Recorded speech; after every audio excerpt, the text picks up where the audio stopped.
주를 기대해 어둠 꽃이 날 때 온전한 빛이 우리 비추시네. 주를 기대해 걸음 주께 있네. 선하신 힘이 우리 이끄시네. 그는 살아계신 주 멈추지 않고 우리 모든 삶에 일하시네. 선하신 인도자 우리의 아버지 우릴 자녀로 삼고 하시네. 알파와 오메가 시작한 것처럼 끝없을 때까지 함께 하시네.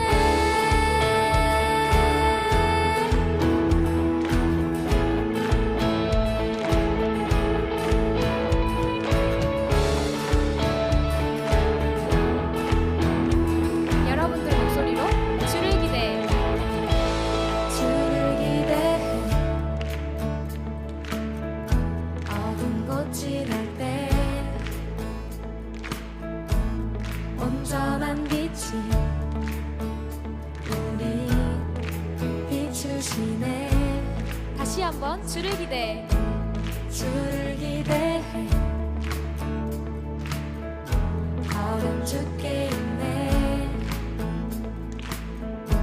선하신 힘이 우리 이끄시네. 그는 살아계신 주 멈추지 않고 우리 모든 삶에 일하시네.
시작한 것처럼 끝없을 때까지 함께 하시네.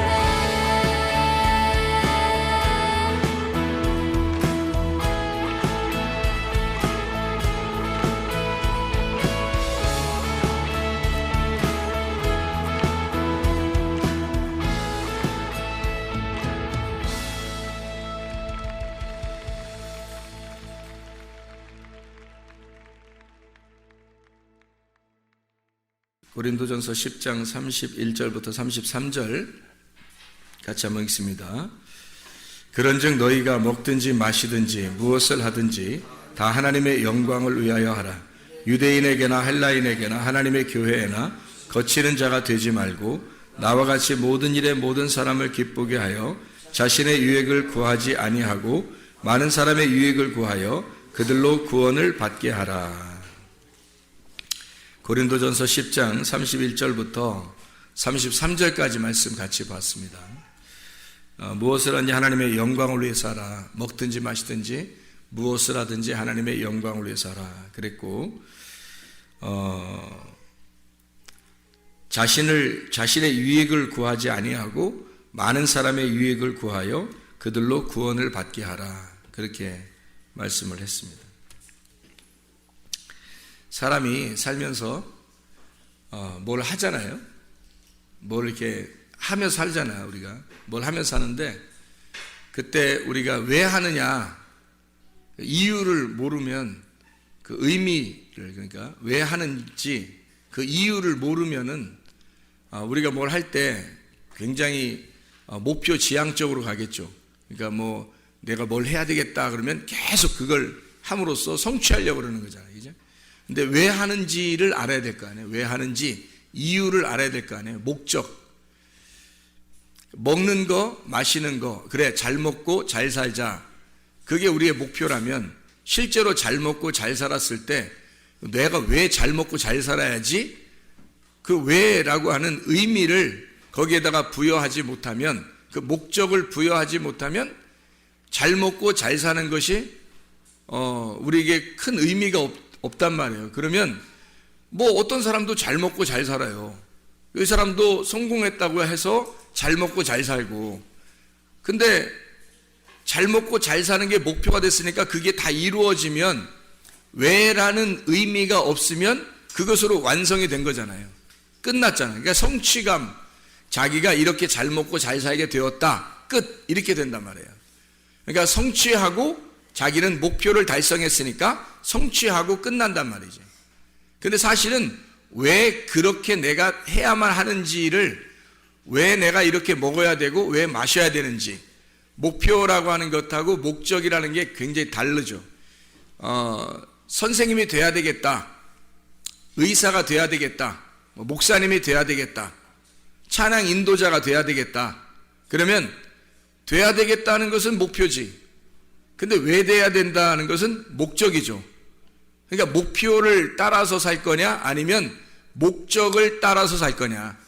그러니까 목표를 지향적으로 산다면 목표가 이루어지면 끝이에요. 대학을 좋은 대학 들어가야지, 그리고 좋은 직장에 들어가야지, 결혼도 잘해야지, 그리고 잘 먹고 잘 살다가 그 다음에 죽어야지, 이제 이렇게 그 단계별로 목표를 세워가지고 쭉 해나간다는 거예요. 근데 왜 내가 공부를 잘해야지? 좋은 직장 가기 위해서. 좋은 직장은 왜 가야지? 잘 먹고 잘 살라고. 잘 먹고 잘 사는 건 왜 잘 먹고 잘 사는 거지? 그게 나의 인생의 전부니까. 그래 잘 먹고 잘 살다가 어디로 가지? 너의 목표 어디, 마지막 종착역은 어디지? 죽음. 이렇게 되는 거죠. 그러면 이 사람은 목표 지향적으로 살다가 결국 죽는 거 아니에요, 우리가. 근데 성경은 우리에게 너 먹든지 마시든지 무엇을 하든지, 무엇을이란 말은 먹고 마시는 것으로 끝나는 게 아니라 우리가 목표를 세워서 뭔가 이루고 행하고 하는 모든 것을 말하는 거잖아요. 그거를 할 때 목적이 있어야 된다는 거예요. 왜 해야 되는지를 알고서 해야 된다는 거예요. 그래서 그 왜라고 하는 목적이 뭐냐? 성경에 보니까 하나님의 영광을 위해서 해라. 너 자신을 위해서 하지 말고 하나님의 영광을 위해서 해라. 그럼 나는 뭐야? 그럼 하나님의 영광을 위해서 살다가 나는 소모품으로 하나님의 영광을 위해서 살다가 나는 인생 마치는 자가 되는 거예요? 그게 우리가 이 땅에 태어난 목적이에요? 하나님을 위해서 나는 소모품으로 살다가 그 먹다 버린 이런 것처럼 이렇게 하나님 앞에 내가 쓰임 받았어요. 그리고서 나는 버려지는 그런 인물들이냐고. 그러니까 우리가 그렇게 태어났냐고. 그거 아닐 거 아니에요. 우리가 목적이 너 하나님의 영광을 위해서 하라는 말이 하나님 영광을 위해서 하라면 우리는 그러면 그 목적을 다 아무것도 하나님을 위해서 나는 아무것도 아니야 그럼? 여기에 33절에 보니까 뭐라고 되어 있냐면 고린도전서 10장 33절에 보니까 자신의 유익을 구하지 아니하고 모든 사람의 유익을 구해서라고 되어 있어요. 그럼 모든 사람을 유익을 구해서 여러분이 산다 그러면 다른 사람의 유익을 구해서 산다는 건 왜 그렇게 하는 거예요? 나의 유익을 구하지 아니하고 다른 사람의 유익을 구해서 이렇게 잘해주면서 산다는 거예요. 왜 그런 거예요? 왜 그렇게 사는 거죠? 그게 자기를 위한 거니까. 그게 자기를 위한 거니까. 남에게 유익을 주는 것이 곧 자기를 위한 거니까. 자, 생각해봐요. 주변에 지금 여러분 가족도 있고 자녀도 남편도 아내도 부모도 친구도 성도들도 목사님도 옆에 쭉 내 주변에 있는 모든 게 결국 누구라? 결국 누구예요? 나예요. 나를 존재케 하는 이유란 말이에요. 내가 나로서 존재하는 이유가 이 사람들 때문이에요. 아니 세상에 아무도 없으면 내가 왜 살아? 아니 세상에 아무도 없는데 내가 왜 사냐고. 살 이유가 없잖아. 나 혼자인데? 혼자인데 나 혼자 왜 살아요?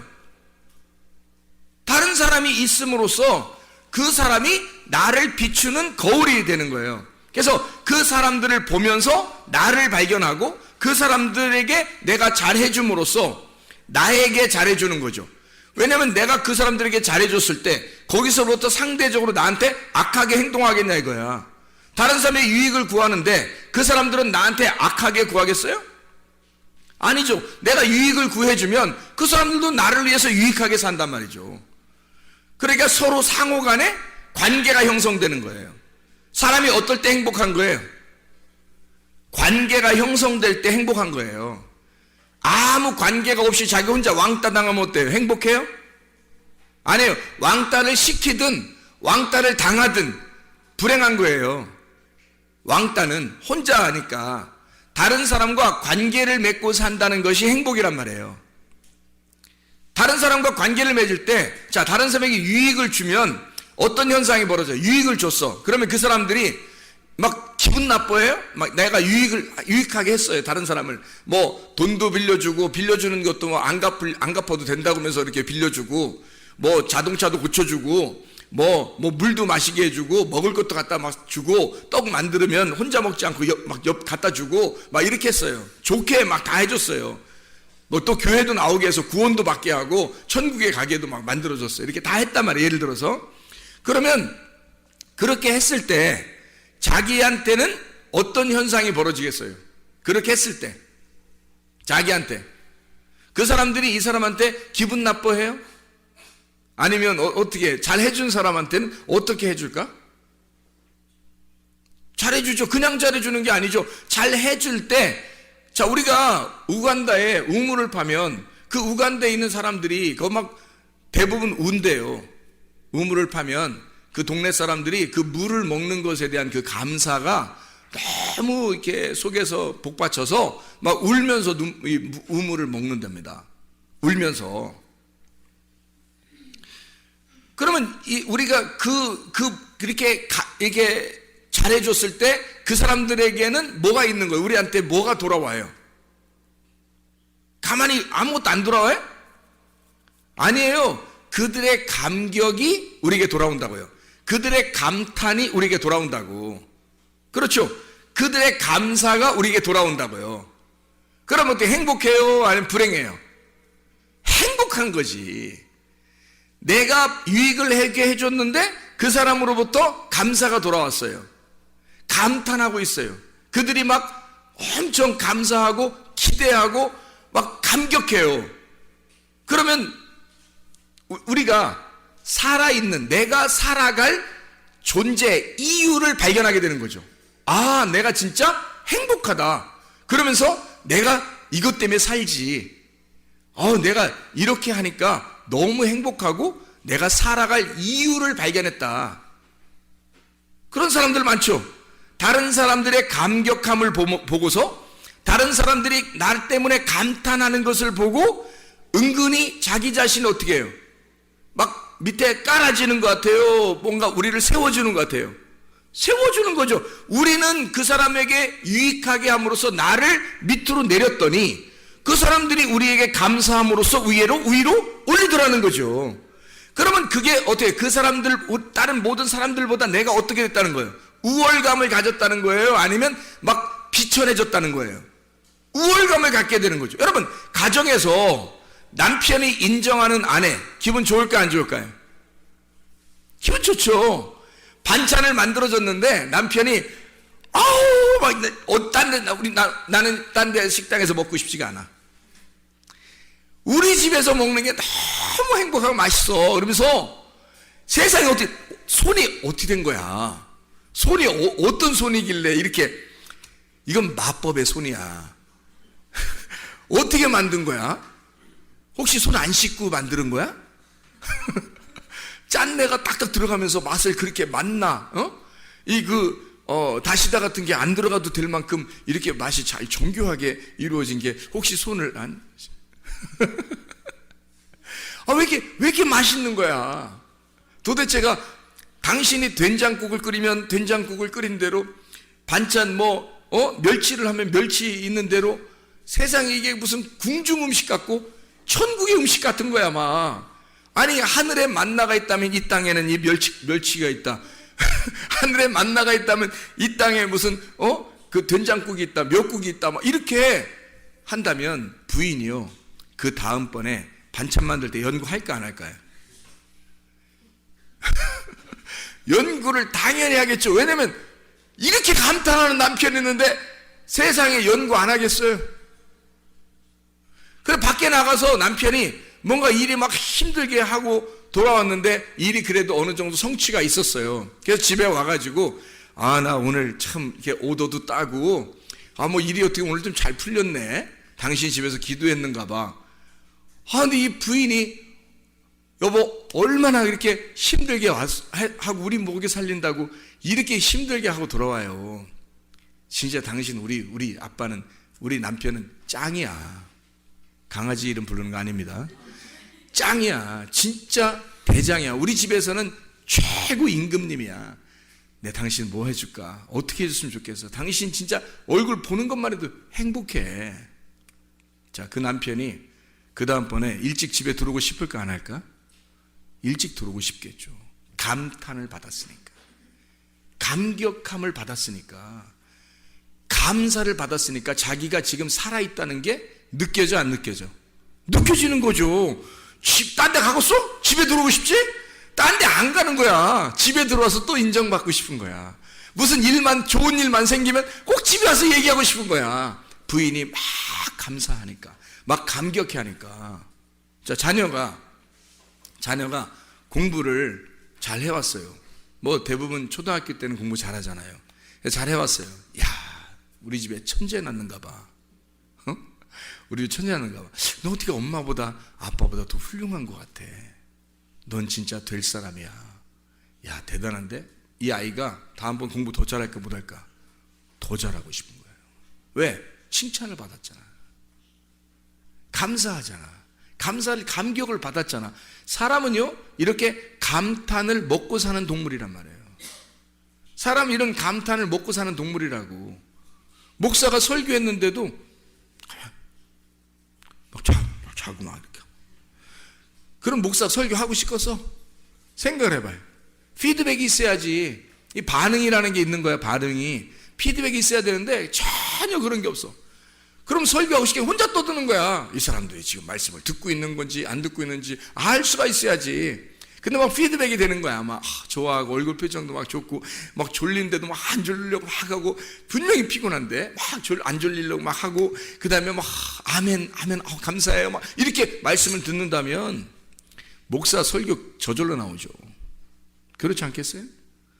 선생님도 감격을 받고 싶어 하고요. 학생도 감격을 받고 싶어 하고요. 자녀들도 감격을 받고 싶어 하고 남편도 아내도 부모도 다 감사를 받고 싶어 한다고요. 그게 왜 그러냐면 자기가 살아있는 존재 이유를 깨닫기 때문입니다. 살아있는 목적. 자, 우리가 다른 사람에게 왜 유익하게 해요? 그들의 감탄을 보고 싶어서 그런 거예요. 이해하겠습니까? 결국 누구를 위한 거예요? 자기의 살아있음을 보고 싶은 거예요. 자기가 살아있음을 그 존재 이유를 발견하기 위해서 내가 나의 존재 이유를 발견하게 된다는 거지. 다른 사람에게 유익하게 함으로써 그 사람들의 감사와 감탄을 통해 나는 살아있음을 깨닫는 거죠. 자, 행복이라는 게 뭐예요? 행복이라는 게 뭐예요? 영혼이 살아 숨쉬는 게 행복이란 말이에요. 나의 영혼이 기뻐하고 나의 영혼이 즐거워하고 내 영혼이 살아있는 것 같은, 내 영혼이 살아 숨쉬는 것 같은 거, 이게 행복이란 말이에요. 여러분, 육체적으로 밥 먹는 것도 행복이지만 뭐 마시는 것도 행복이지만 잠자는 것도 행복이고 노는 것도 행복이지만 운동하는 것도 행복이지만 진짜 행복은 우리의 영혼에 살아 숨쉬는, 내 영혼이 진짜 살아있다는 걸 깨달을 때 그게 행복이란 말이에요. 하나님은 그렇게 우리를 창조하셨다고. 그래서 감사하는 사람, 내가 유능한 사람이 됐다, 내가 우월한 사람이 됐다, 내가 그래도 나 괜찮은 사람인가 봐, 이런 느낌이 들을 때, 그럴 때 이 세상에서 내가 살아갈 용기가 나고 존재 이유를 발견한단 말이에요. 그래서 하나님은 그걸 미리 아시니까 고린도 전서를 통해서 바울이 이렇게 쓰는 거예요. 너 하나님의 영광을 위해서 모든 것을 전념해봐라. 그게 너의 삶의 목적이 될 것이다. 그리고 그 삶의 목적을 위하여 너는 모든 것을, 모든 사람에게 다른 사람을 유익하게 함으로써 살아봐라. 그러면 너의 존재를 발견하게 될 것이다, 이 말이에요. 그렇게 사람들은 반대로 자기를 위해서 살아요. 나의 유익이 무엇일까? 나의 유익이 무엇일까를 살으면 다른 사람에 의해서 감사함과 감격과 감탄은 다른 사람에게서 오는 건데 그게 안 오는 거예요. 그게 안 오니까 자기 혼자 왕따가 되는 거야. 혼자 외롭고 혼자 알아줘야 되고 혼자 자기를 바라봐야 되니까 얼마나 힘드냐고. 그러니까 다른 사람과 더불어 관계가 없잖아요. 관계가 없으니까 행복이 없는 거야. 다른 사람과 관계가 있어야 이게 행복인데, 하나님도 오죽하면 우리하고 우리가 되자 그러잖아요. 하나님도 오죽하면 그 관계를 위해서 하나님이 우리 보고 야 나하고 너 하자 이게 아니고 야 우리 하자, 우리 하자, 우리 하나님이라고 불러라, 나를 우리 하나님이라고 불러라, 그렇게 가르쳐 주잖아요. 우리한테 우리라는 말을 가장 많이 쓰는 나라가 어디예요? 세상에서 우리나라밖에 없어요. 다른 나라들은 뭐 우리나라라고 잘 안 해. 나의 나라라고 그러지 우리나라라고 잘 안 한다고. 근데 우리나라는 꼭 우리나라라고 그래. 우리 가정, 우리 집, 우리 교회, 뭐 우리 선생님, 뭐 우리 엄마, 아무나 데려다가 우리 엄마라 그래. 아무나 데려다가 우리 부인, 우리 아내야, 아무나 데려다가 일로 와봐 우리 아내. 어떻게 하자는 거야? 우리 딸, 이 사람이 난 것도 아닌데, 우리 딸, 우리 아들, 이 사람이 난 것도 아닌데 소개시킬 때 그러죠. 우리 아들, 우리 딸, 같이 난 거야?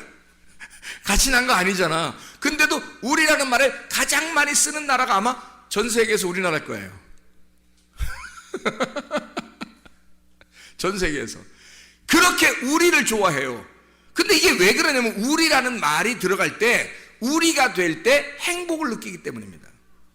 하나님도 우리라는 말을 할 때 행복해해요. 그래서 우리 하나님, 그걸 진짜 알고 우리가 하나님과 내가 서로 떨어져 있는 거 아니라, 당신과 내가 서로 다른 존재가 아니라 하나님과 나는 당신에게서 나온 존재, 나는 당신의 품 안에 있는 존재입니다. 나는 당신과 하나입니다. 우리 하나님이라고 하면 하나님이 굉장히 좋아하셔요. 하나님이 우리라고 했으니까 하나님이 야 네가 나하고 떨어져 있는 게 아니라 관계를 맺고 살려고 하는구나, 나하고 같이 살려고 하는 걸 좋아하는구나, 네가 나를 우리라고 하다니 참 좋다, 행복하다. 하나님도 행복하셔요. 우리도 행복하게 되고. 우리라는 말, 그래서 관계를 떨어져서는 살 수 없으니까 사람이 그 관계에서 내가 나를 감탄할 수는 없어요. 뭐 이런 사람도 있지. 거울 쳐다보면서 자기를 잘 감탄하고 이런 사람도 있죠, 물론. 근데 그런 사람이 뭐 좀 정신적으로 안 좋은 사람들이 그렇게 하잖아요. 근데 대부분은 감사와 감탄은 다른 사람이 나에게 해줘야 되는 거라고. 그럴 때 우리가 살아나는 거죠. 영혼이 살아나는 것 같은 그런 행복을 느낀단 말이죠. 행복이라고 하는 건 뭐 크게 어려운 게 없어요. 행복은 자기가 막 억압되지 않은, 뭔가 해방되고 뭔가 자유롭다, 이럴 때 행복을 느껴요. 사람은 그냥 행복하다 이럴 때, 막 뭔가 막 억압돼 있는 것 같아. 학생들 막 공부하는 거 막 억압돼 있는 거, 이 세상에서 가장 불행한 공부 학생들을 우리나라 한국 사람들이 그러잖아요. 왜 그래요? 억압된 교실에다 막 놓고서 억압되게 공부를 시키는 거예요, 주입식으로. 그래, 이게 공부 행복하겠냐고요. 그래, 이 사람들이, 이 학생들이 그걸 또 이겨내려고 그래요. 왜 이겨내려고 그래요? 아니, 공부할 때 그 억압된 그 공부가 안 좋은 거야, 싫은 거야, 그게. 학생들한테 행복은 뭐냐면 자유해야지 행복이에요. 야, 알아서 공부해. 알았어요. 알아서 할게요. 숙제 알아서 해. 예, 알아서 할게요. 공부 알아서 해. 예, 알아서 할게요. 이게 굉장히 행복한 거거든요. 공부를 자유롭고 자기가 하고 싶을 때 하는 거, 자기가 자기의 주도적으로 할 수 있는 거가 되면 재밌죠. 근데 재미가 아니라 막 주입을 시켜요. 콩나물 같이 딱 교실에다 막 놓고, 어떤 학교는 창살도 있고, 그래서 딱 갖다 가둬놓는다고요. 그래 놓고 거기다 공부를 시켜놓고 이거 외워야 돼. 막 공식도 막 적어놓고 그거 외워야 돼, 무조건. 그래야 성적이 나오게 만들어놔요. 그리고 숙제도 그렇고요. 그렇게 억압돼 놓으면은 이 학생들이 기분이 좋겠냐고. 행복하지 않죠. 왜 그래요? 왜 안 행복해요? 누가 시킨 거니까. 억압된 거니까 별로 재미가 없는 거란 말이에요. 근데 그거를 학생들이 다, 우리나라 학생들은 세상에서 보기 드물게 참아내요. 그것 또한 신기한 거지. 아마 다른 나라는 이렇게 했으면 별로 아마 이런 시스템을 별로 인정하지 않았을지도 몰라요. 그 분위기 자체가 그러니까. 가정도 그렇고. 근데 우리나라 학생들은 그걸 꿋꿋하게 참아요. 중학교, 고등학교 6년 동안을. 진짜 초등학교까지 합하면 12년 동안을 참아요. 왜 참을까요? 왜 참을까? 네? 왜 참을까? 그냥 참으라고 하니까. 그냥 참으라고 하니까 참아요? 그럼 왜 참아요? 여러분, 왜 그걸 참아내면서 그걸 어려운 공부, 별로 행복하지 않은 공부를 그렇게 해야 돼? 왜요? 왜 참아내냐면 미래를 보장하기 위해서예요. 지금 내가 참으면 미래가 보장될 것 같은 거야. 그러니까 앞으로를 위해서 지금 내가 조금 참자, 조금만 참자, 조금만 참아내보자, 조금 기다려보자. 그럼 어디가 보장되니까? 미래가 보장될 것 같으니까. 근데 미래가 지금 막 보장되는 것 같지 않다고 느껴지는 학생들도 있죠. 대학교 들어가서 서울대 학생들도 가만히 사회를 보니까 미래가 보장될 것 같지 않은 거야. 자기가 졸업해도 별로 보장될 것 같지 않은 거야. 이 세상에 이런 나라가 있었네, 내가 이런 나라에서 공부를 이렇게 열심히 했네. 근데 보장이 안 되는 거야. 그래서 우리나라를 아주 행복하지 않은 나라라고 사람들이 생각하고 있다는 거죠. 그럼 이상하잖아요. 우리는 미래를 보장받고 행복하려고, 미래에 행복하려고 공부를 했거든. 참았거든요. 내면서 공부를 했거든요. 근데 왜 미래는 보장되지 않느냐 이거야. 왜 행복하지 않느냐 이거지. 자, 좋았어요. 자, 졸업을 했어. 직장도 보장이 됐어. 결혼도 잘 했어요. 그런데 결혼 생활 막상 하고 나니까 3년 지나면 다 똑같아. 그리고 직장 생활도 세상에 막 자기의 어떤 이상적인 회사인 줄 알았는데 알고 보니까 뭐 부도가 났어요. 아니면 뭐 월급도 적게 줘요. 아니면 뭐 회사에서 자꾸 상관들이 막 자기를 괴롭혀요. 어떡할 거예요? 자기는 뭔가에 억압당했을 때 요걸 참아내면 앞으로의 인생을 자유롭고 행복할 줄 알았는데 거기서 또 억압하는 게 있더라는 거지. 가정생활을 꾸리니까 가정에서 서로 억압하죠. 직장을 가니까 직장에서 또 억압을 하죠. 이게 세상에 억압된 것이 끊임이 없는 거예요. 그래서 나 자유롭고 싶어. 그래, 너 자유해. 은퇴. 뭐 이러면 이제 그 다음부터 어떻게 할 거야? 그러면 더 곤란한 거야. 이게 또 더 괴로운 거야. 자기는 자유로우면 행복할 줄 알았는데 세상에 그 자유를 주지 마세요. 나에게 은퇴라는 말을 하지 마세요. 막 그렇게 할 판이란 말이에요. 자, 보세요. 이상하잖아요. 뭔가 우리는 행복을 위해서 공부했는데, 그래서 참아냈는데 끝나고 나니까 여전히 행복한 것이 오지 않더라는 겁니다. 결혼을 해도 직장 생활을 해도, 아니 교회 생활을 하면 행복할 줄 알았는데 교회 생활을 해도 행복한 것이 오지 않더라는 거예요. 왜 그럴까요? 억압된 내 속에 영혼이 자유를 못 맞이했기 때문입니다. 영혼의 자유함이 그 속에 있는 영의 행복이 없었기 때문이에요. 만약에 영혼의 행복이 왔어요. 영혼의 행복은 어떨 때 온다고요? 영혼의 행복은 어떨 때 온다고? 금방 얘기했는데 어떨 때 영혼의 행복이 온다고요? 아니 자유한 거, 그리고 또 어떨 때 영혼의 행복이 온다고요? 감격을 받을 때, 감사를 받을 때, 그리고 어떨 때 또 행복이 온다고요? 관계가 하나님하고 나하고 관계가 될 때 영혼의 행복이 오죠. 하나님과 관계가 없는데 언제 어떻게 죽을지 모르는데 사람이 무슨 행복이 오겠어요? 사람이 언제 어떻게 죽을지 모르는데 행복이 어떻게 오겠냐고 생각을 해보시라고. 하나님과 우리와의 관계가 가장 먼저 중요하다니까요.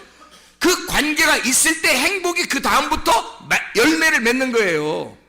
행복은 하나님과 나와의 관계가 없으면 행복은 안 오는 거야. 다시 말하면 하나님과 내가 하나가 안 되면 행복은 없는 거예요. 그래서 여러분 와서 성경을 왜 배우는지 알아요? 예배 왜 드리는지 알아요? 하나님과 하나 되는 방법을 배우기 위해서입니다. 하나님과 어떻게 하면 하나 될까요? 어떻게 하면 하나님과 관계를 맺고 우리가 행복할까요? 라는 거죠. 여러분, 우리가 하늘나라 올라가면 행복하겠습니까? 여기선 불행했는데 참아보자. 어느 날 우리는 하늘나라 가면 행복할 거니까 지금 참자야? 그러면 그때 진짜 행복한 것이 아무것도 할 건데, 그때 심판받아 딱 지옥 가면 어떡할 건데, 여러분. 지금은 막 찌들어, 막 힘들어, 불행하게, 난 지금 불행해도 나는 참아낼 거야. 뭐 하늘나라의 행복을 위해서. 아니 지금도 행복을 모르는데, 지금도 하나님과 관계가 없는데 어떻게 그 나라 가야겠냐고 생각을 해보라고. 완전 뭔가 무슨 멍청이들 아닙니까? 지금 내가 하나님과 관계가 없는 영혼의 쉼, 영혼의 삶, 영혼이 사는 것 같은 영혼의 자유, 영혼이 살아 숨쉬는 그 자유가 없는데, 내가 그 영혼에게서 나온, 하나님의 영혼에게서 나온 내가 사람인데, 사람이 하나님과 그 영혼, 나의 본향을 찾지 못하고 하나님을 발견하지 못하고 하나님과 관계가 없이 내가 살아 숨쉬는 것 같지가 않은데 어떻게 이것이 행복하겠냐고요. 행복이 없는데 어떻게 또 행복한 나라에 가겠냐고. 지금 행복하지 않은데. 생각을 해보시라고요. 교회 와서 말씀을 듣는 이유가 바로 이것 때문에 있는 겁니다. 하나님과 관계 맺으려고. 내 영혼이 진짜 자유한가 그걸 발견하려고. 내가 사람들에게 유익하게 함으로써 내가 살아있는 존재를 발견하면서 내가 지금 살아가고 있는가. 다시 말하면 내가 확신을 가지고 진짜 무엇인가 신뢰하고, 무엇인가 내가 신뢰하는 어떤 믿음이 내가 있느냐, 내 속에 진짜 뭔가 믿는 게 있느냐 이거야. 아니 천국도 믿어야 가잖아요. 믿음이 있느냐 이거야. 진짜 내 속에는 믿음이 있는가. 그리고 내가 확신한 믿음이 있으면 어느 날 내가 그 나라에 갈 것이다 라고 진짜 소망을 가질 수 있느냐 이거야. 어느 날 그 나라에 진짜 난 간다 그 기대하고 그 나라를 갈망하고 정말로 내가 믿음, 이 확실한 믿음을 가지고 그 소망을 바라보면서 내가 거기에 지금 한 걸음 한 걸음 나아가고 있느냐 이거야. 그러면 내가 진짜 믿음 가지고 한 걸음 한 걸음 나아가고 있으니 이게 지금 얼마나 중요한 거냐 이거야. 우리가 이게 지금 여러분과 제가 교회에 오는 목적 아니겠습니까? 우리의 삶이잖아요. 그러면 이게 왜 이렇게 살아갈 때 믿음과 소망은 있는데 세상에 사랑이 없잖아요. 사랑이 없잖아요. 그럼 어떻게 해요? 믿음과 소망, 사랑 중에 그 중에 제일은 뭐라고? 사랑이라고. 고린도전서 13장 13절. 이 중에 제일은 사랑이라는 거예요. 그러면 지금 내가 현재 사랑을 받고 있는가? 지금 사랑을 받고 있는가? 내가 사랑하고 있는가? 아니, 사람들로부터 사랑받는 것도 있지만 하나님으로부터 진짜 사랑받는다는 느낌이 있는가? 또 여러분이 진짜 주님을, 하나님을 정말 사랑하고 있는가? 그런 느낌이 여러분 속에 진짜 있는가? 이 사랑이라고 하는 건요, 내가 연구해 보니까 사랑이라는 건 뭔가 막 이렇게 뭐 기대하고 바라고 막 이러는 게 아니더라고요. 사랑은 알고 보니까 그냥 좋아하는 거더라고. 그냥 좋아하는 게 사랑하는 거더라고요. 잘 생각해 봐요. 자, 막 내가 열심히 뭔가 해서 이 사람의 기대에 맞추어 가지고 이 사람으로부터 내가 좀 인정받기 위해서 막 하려면 얼마나 힘들겠어요? 근데 그냥 좋아하는 거야. 그냥 좋아하면 사랑인 거야. 아니, 하나님이 우리한테 바라는 게 뭐 있겠어요? 뭘 바라겠어요, 여러분한테? 믿음, 소망, 사랑. 그 중에 제일은 사랑이라. 뭐? 좋아하는 거. 그냥 하나님을 정말 좋아하느냐 이거지. 하나님을 그냥 좋아하는가? 하나님을 진짜 그냥 좋아하는가? 하나님이 여러분한테 뭐 달라고 했어요? 하나님이 여러분한테 뭐 기대하고 뭐 달라는 게 있었어? 하나님을 좋아하느냐 이거야. 하나님을 진짜 그냥 좋아하느냐 이거야. 그냥 조건을 내거는 게 아니에요. 사람들이 조건을 내걸면 그게 종교가 돼버리는 거야. 조건을 내걸으면 네가 이렇게 해주면 내가 사랑할 거야. 네가 요 정도 해주면 내가 좋아할 거야. 그러면 조건을 내버렸잖아요. 그건 사랑이 아니지. 그건 그냥 좋아하는 게 아니잖아. 하나님이 우리를 좋아하는데 어떻게 좋아하냐면 나는 그냥 니네가 좋아. 하나님이 우리한테 야, 나는 그냥 너네가 좋아.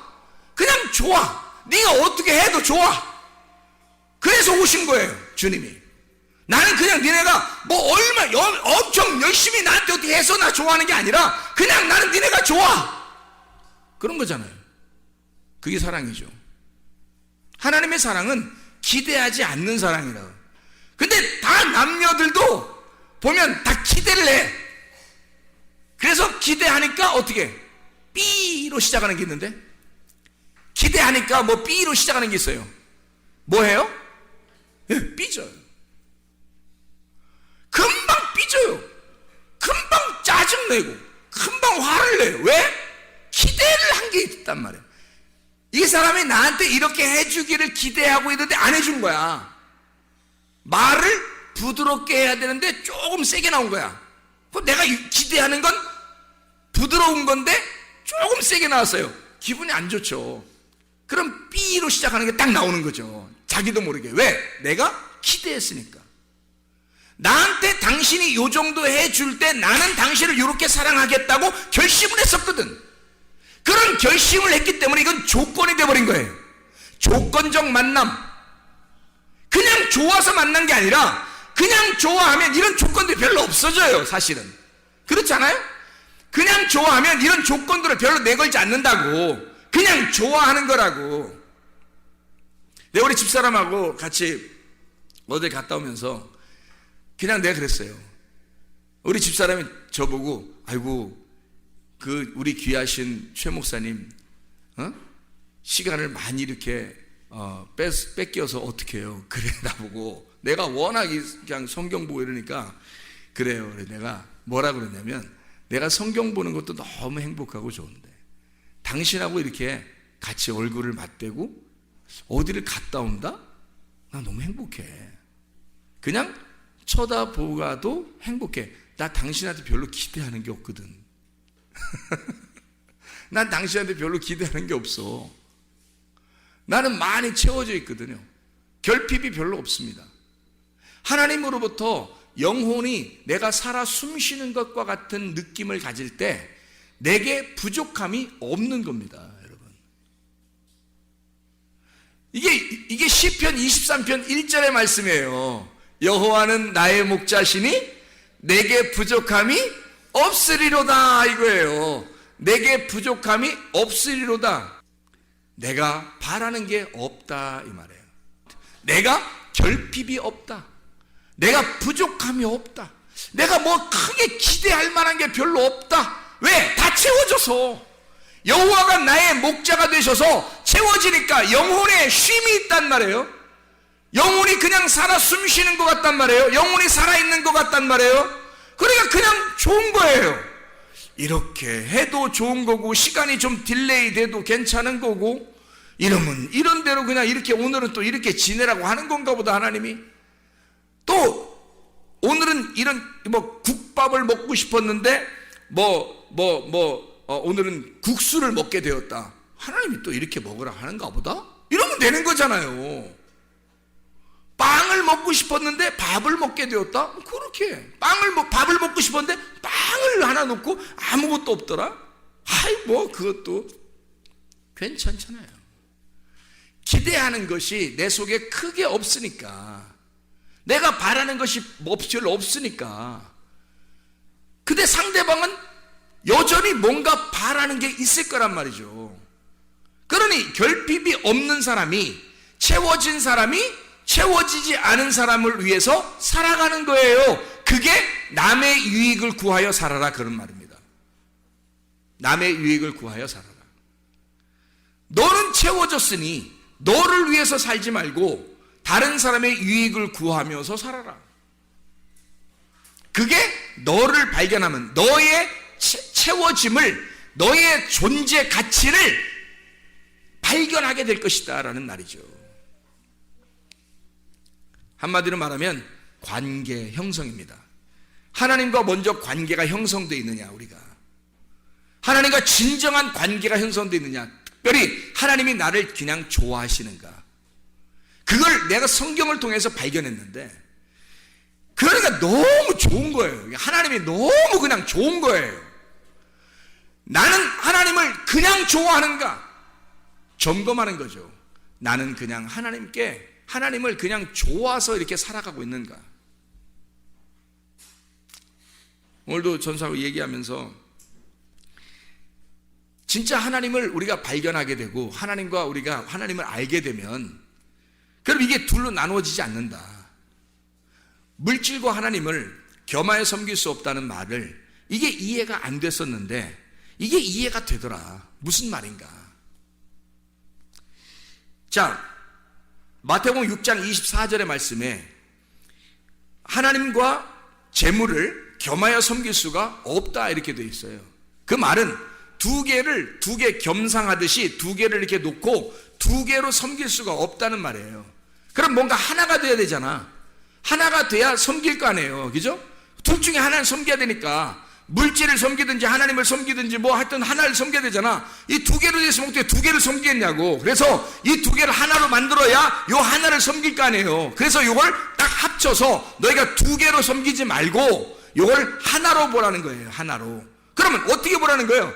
물질이 하나님이고 하나님이 물질이 된다는 거지. 그럼 어떻게 물질이 하나님대로 하나님 물질이 돼요? 우리가 둘 중에서 뭘 선택하니까? 물질이 아니라 하나님을 선택하니까, 내가 물질을 선택했다면 물질을 바라보는 나의 눈으로 하나님을 바라보게 될 것이고, 이 세상을 바라보게 될 것이고, 하나님을 선택했다면 하나님의 눈을 가지고 물질을 바라보게 되고 세상을 바라보게 된다는 거죠. 그러면 어디 눈을 갖느냐에 따라서 달라지는 거죠. 땅의 눈을 가지고 있으면 땅의 것이 보이는 거지. 그러니 하늘은 여전히 계시고 땅은 여전히 내게 보이는 눈에 의해서 보이게 되는 거고, 그러면 두 개로 나눠져 있죠. 근데 내가 하늘로 올라가 버리면, 위로 붕 떠버리면 말이에요, 이 밑에 있는 것이 아주 별 의미 없이 그냥 조합되어 있다는 말이에요. 이게 우리가 이 땅에서 막 쑤셔 들어가, 땅을 쑤셔 들어가, 땅에서 이렇게 막 나누어서 이렇게 옆에 사람들을 보니까 다 나누어져 있는 것 같지만, 우리가 하늘 위로 쭉 올라가 버리면, 밑을 이렇게 보면 지구도, 우주선을 탄 사람들이 이렇게 밖에서 이렇게 보면 지구가 어떻게 되더래요? 파란 별처럼 보인다 그러잖아요. 그냥 이렇게 뭉쳐있는 하나의 공처럼 보인다는 거 아니에요. 하물며 비행기만 타고 올라가도 밑에 있는 아파트나 뭐 집이나 이런 것들이 다 무슨 성냥각처럼 이렇게 세워져 있고, 자동차 솔직히 자동차 막 지나다니는 거 막 슉슉슉 다녀요. 위에서 이렇게 비행기 타고 위에서 이렇게 보잖아요. 유리창으로, 비행기 유리창으로 보면은 무슨 개미들이 왔다 갔다 하는 것 같아요. 개미들이. 하물며 사람도 진짜 잘 안 보여요. 더 높이 올라가면 그냥 막 왔다 갔다 한다. 이렇게 하늘에 위에 올라가서 요걸 바라보면 이것이 하나의 뭉쳐진 덩어리로 보인단 말이에요. 다시 말하면 땅은 하늘에서 나온 존재라는 거지. 땅은 하늘에서 나온 존재니까 하늘에 올라가 버리면 땅을 알게 되는 거예요. 근데 땅을 내려와 있으면, 우리가 땅에 있으면 하늘은 여전히 하늘 저쪽에 있다고. 그러니까 땅에서 본 눈은, 우리의 눈은 두 개로 보이는 거고, 하늘 위에서 본 눈은 하늘에서 우리를 바라보면 하나로 보이는 거지. 자기로부터 나간 땅이 조합된 하나의 덩어리니까 자기로부터 나간 자기의 눈에 다 들어와 있는 하나의 덩어리란 말이에요. 그러니까 하늘 안에 포함된 땅이 되는 거죠. 이해가 돼요? 그래서 보세요. 물질과 하나님을 어떻게 하나로 섬기느냐면 이렇게 하는 거예요. 물질이라고 하는 건 우리 모든 사람들이, 교회 다니는 사람들이 물질을 뭐라고 생각하냐면 악하다고 본다 이거예요. 악하다고. 그러면 하나님은 선하다고 본다고요. 그러니까 선과 악으로 이렇게 나눠지잖아. 근데 이 물질을 악하다고 보지 말고 이렇게 보란 말이에요. 어떻게 보느냐 보세요. 물질이 악한 게 아니라 하나님이 우리에게 주신 건데, 이것을 뭘로 보냐면 하나님이 이 물질에 들어와 버리면, 하나님이 물질에 들어와 버리면 어떻게 되겠어요? 하나님이 물질에 들어와 버리면 물질과 하나님이 같이 있는 거죠. 그러면 보세요. 자, 물질을 악하게 받고 하나님을 선하게 받는데, 이 하나님이 물질 안에 와 보니까 물질과 하나님이 하나더라 이거야. 이렇게 하나로 보라는 거야. 자, 이걸 이유를 설명해 줄게요.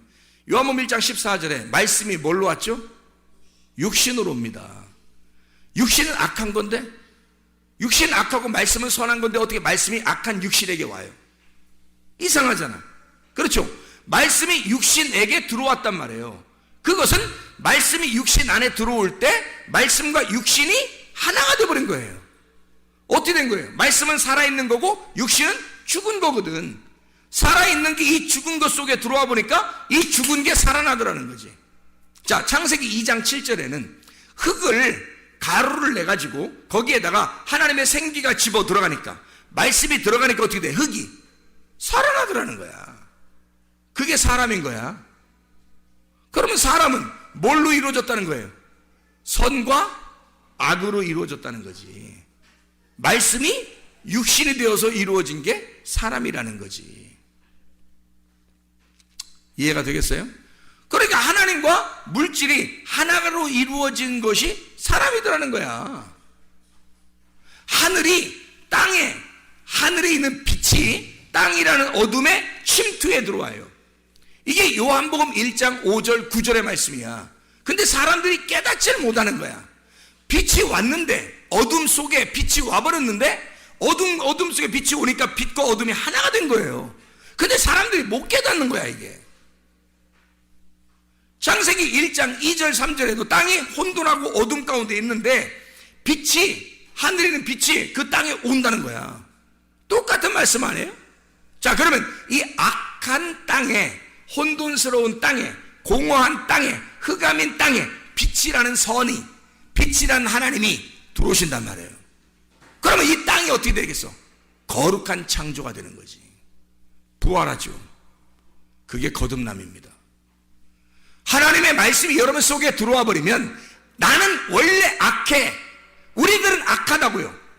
분명히 결함이 있어요. 나는 결핍이 없다 그랬지. 내가 결함이 없다고는 안 했어요. 이해가 됩니까? 우리나라 말 결핍은 내가 없어요. 나는 부족함이 없다고요. 여호와가 나의 하나님이 되시고 나의 목자가 되시니 나는 부족함이 없으리로다.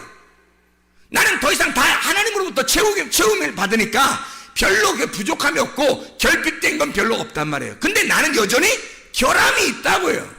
결함이 있는 자라고, 부족함이 있는 자라고. 어떤 부족함? 뭐 안 채워줘서 부족함이 있는 게 아니라 죄를 지을 수밖에 없는 육체라고 하는 것은 여전히 있다는 얘기예요. 그러니 보세요.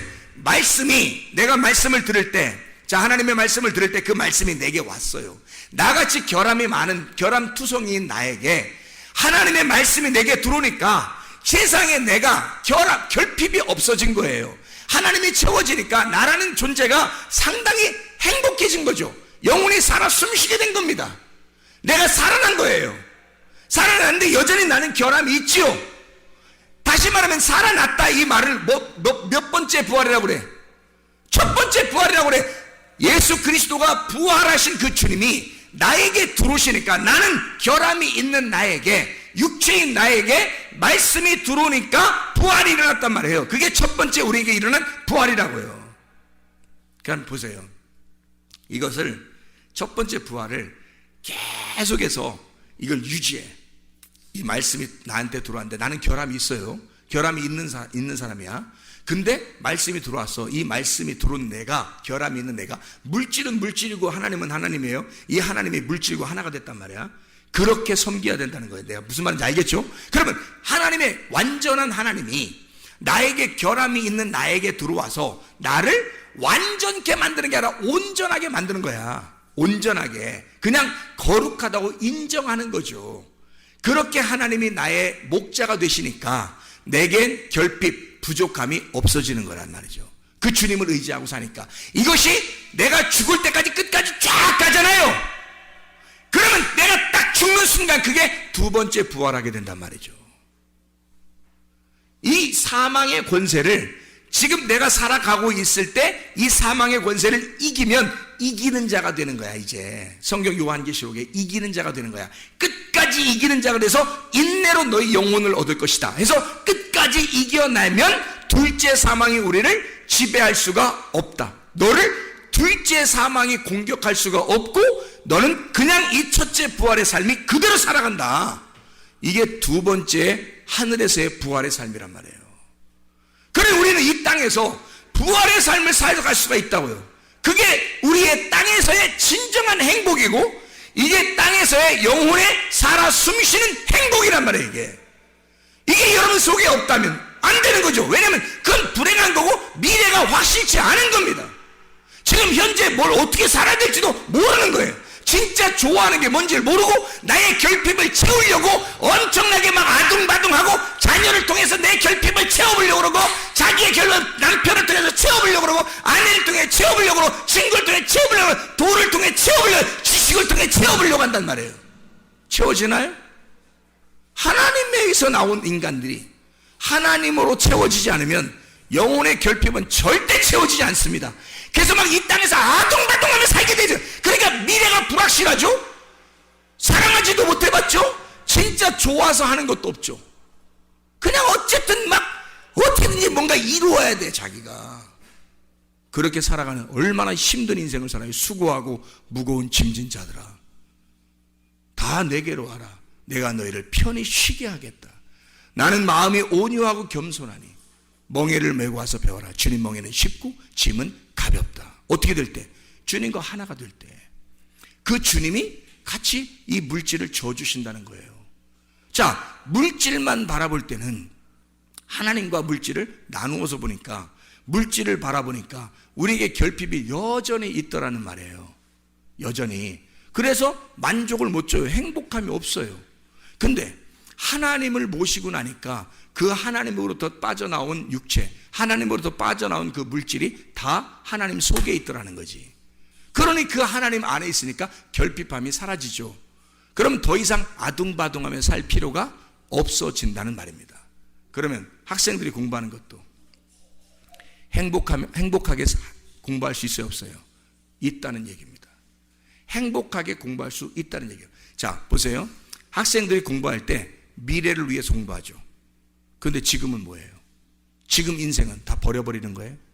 지금 인생은 버려고 내가 나중 몇 년 후에 그때를 위해서 지금은 나는 어쨌든 고통을 받아야 된다, 이겁니까? 하나님이 과연 그런 식으로 공부하라고 만들었을까 우리를? 아니잖아요. 지금도 행복하게 공부할 수 있다는 얘기입니다. 자기가 만족한 하나님의 영혼이 채워졌을 때, 만족한, 그래서 어떤 걸 해도 행복하고 기쁘고 즐거움이 있을 때, 즐거움으로 하는 것들, 진짜 행복한 거죠. 공부를 해도 행복하죠. 결혼을 해도 행복한 거죠. 직장을 가도 행복한 거고, 돈이 있어도 별로 없어도 행복하게, 삶이 행복한 거죠. 근데 주님이 없으면 이 세상의 결핍 때문에 힘들어요. 그래서 자기는 막 아둥바둥하며 살게 돼 있습니다. 그럼 우리는 불행을 끌어안고 사는 거예요. 그래서 미래 어느 날 나는 잘 돼야지 해서 지금 막 고통을 감수하는 겁니다. 사람들이요. 야, 조금만 참어. 자녀들한테도 그러죠. 우리 남편 아내들은 야, 우리 조금만 참읍시다. 그러면 어느 날 행복하게 올 거예요. 뭐 이러죠. 지금은 뭐예요? 지금은 행복할 권리가 없나요? 지금 우리는 행복할 권리가 없는 거예요? 지금 하나님은 우리에게 지금 이 자리에 주님이 와 계신다면 주님이 뭐라고 하겠냐고. 수고하고 무거운 짐진 자들아 제발 3년 후에 와라 그러겠어요? 그때 되면 행복할 것이다, 그런 말 하겠냐고요. 주님이 수고하고 무거운 짐진 자들아 제발 지금 너희가 행복하고 쉬어야 한다. 지금 네가 행복해야 한다. 너는 뭔가 결핍되어 있는, 뭔가 너는 장애를 가지고 있는 거다. 정신적인 장애, 결핍이 있는 거야. 뭔가 결핍이 있는 거야. 너에게 내가 들어가야 채워진다. 물질로만 가지고 있으면 얼마나 결핍하겠냐, 얼마나 힘들겠냐, 얼마나 걷어들이고 얼마나 모아야 행복하겠냐. 자, 육신덩어리인 흙덩어리가 살아날 수 없었을 때, 그 흙덩어리만 있을 때 이것이 뭔 사람이겠냐. 생기가 들어갈 때 비로소 흙덩어리가 살아가는 거예요. 흙덩어리가 살아간다고 이 땅에서. 천국이 흙덩어리에 들어와서 여기서 천국을 살고 있는 거라고. 그 사람이 물질에 하나님이 들어가셔서 여기서 그 물질이 천국처럼 살아가는 거라고요. 이게 이해가 되십니까? 말씀이 육신이 돼서 오셔서 이 살아있는 그 삶이 천국이라고요. 그게 천국이 이 땅에 내려오신 거라고요. 여러분 속에 하나님의 천국이 여러분 속에 임해야 행복하다고요. 그 결핍함이 없어지고 행복이 찾아온다고요. 진짜 행복이. 여러분, 먹든지 마시든지 무엇을 하든지 하나님의 영광을 위해서 하라. 너의 유익을 구하지 아니하고 모든 사람의 유익을 구하여 너의 존재 가치를 발견해라. 진짜 행복을 구하라. 진짜 행복이 무엇인지 발견해라. 기도하겠습니다.